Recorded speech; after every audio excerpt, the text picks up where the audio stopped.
Hello everyone and welcome back to what was formerly known as Misconceptions in History and will be now known as Histories Tech. I didn't feel like Misconceptions in History really went along with what I was talking about, since mostly what I was talking about was the evolution of different types of military technology and other types of technology, so I figured it was time for a change.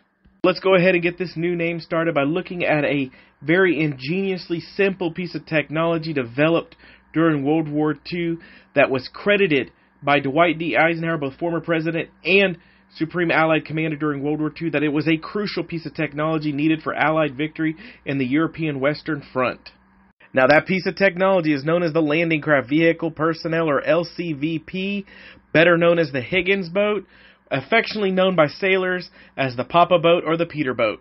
Now, some people may be aware of them from their various appearances in different movies, such as the 1956 classic Away All Boats, which deals with the island-hopping campaign of the Pacific during World War II. Or how about the 1985 Chuck Norris movie Invasion USA, which deals with a Soviet-Cuban invasion in Florida and actually has a beach scene in which these vessels are being used as part of the invasion. However, the most famous scene involving these vessels has to come from 1998's Saving Private Ryan, which the role of these vehicles during World War II and the Normandy invasion is demonstrated. Let's go ahead and look at how these vehicles came to existence. But to understand that, we have to look at this man right here, Andrew Higgins. Now, Higgins did not start off in the boat building business. In fact, he was a lumberman, and he imported and exported wood around the world. However, his fleet of ships would need to be serviced from time to time, and he found it easier to establish his own shipyard to work on them.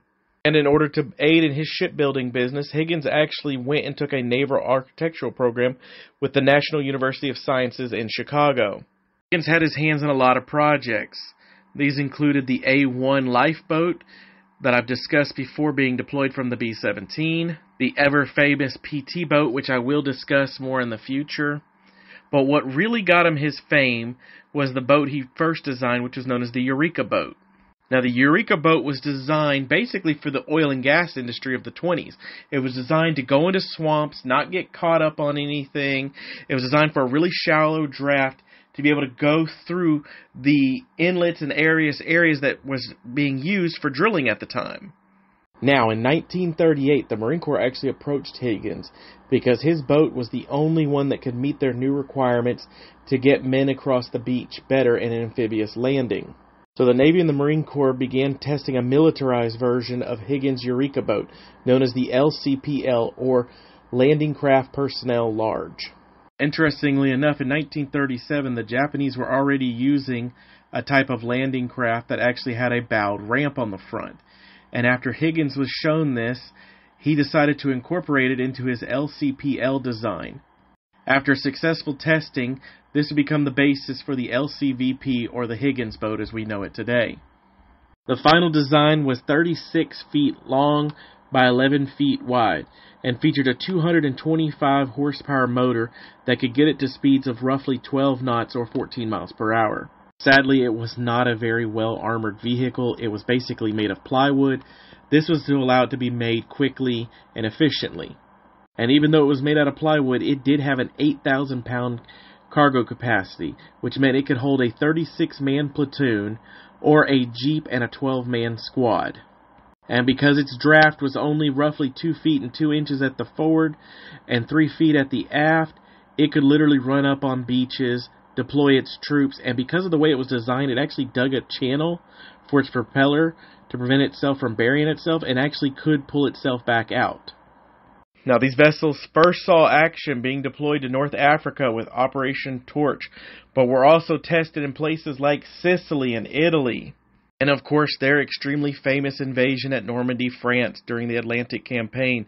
However, they were also crucial to the Pacific Campaign, where they saw action at the Battle of Guadalcanal, the Battle of Tarawa, the Battle of the Philippines, the Battle of Iwo Jima. And if you go watch the movie Flags of Our Fathers or Letters from Iwo Jima, you'll see them being used there. And then, of course, the Battle of Okinawa. Even after World War II, they would continue to see action. They were actually deployed with the French troops during the First Indochina War, where they would actually be equipped with weapons as large as 20-millimeter cannons. Sadly, after the war, most of these vessels were abandoned, and that's why there's so few of them still left intact. The fact that they were made out of plywood, they were so easily and cheaply made, the ones that did survive were actually used for other purposes.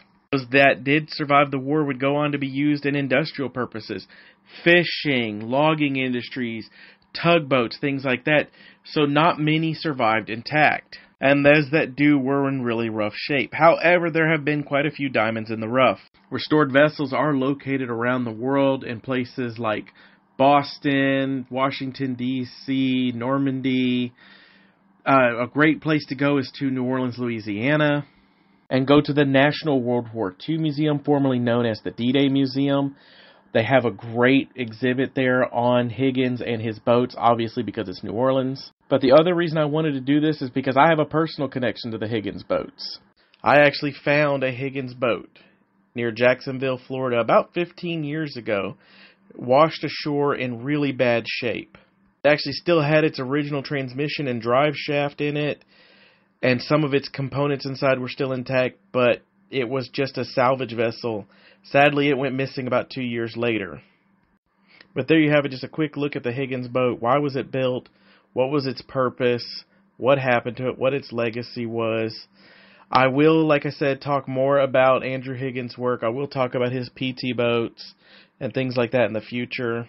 And I recommend that if you like seeing these historical objects still around, do your part. Help preserve history.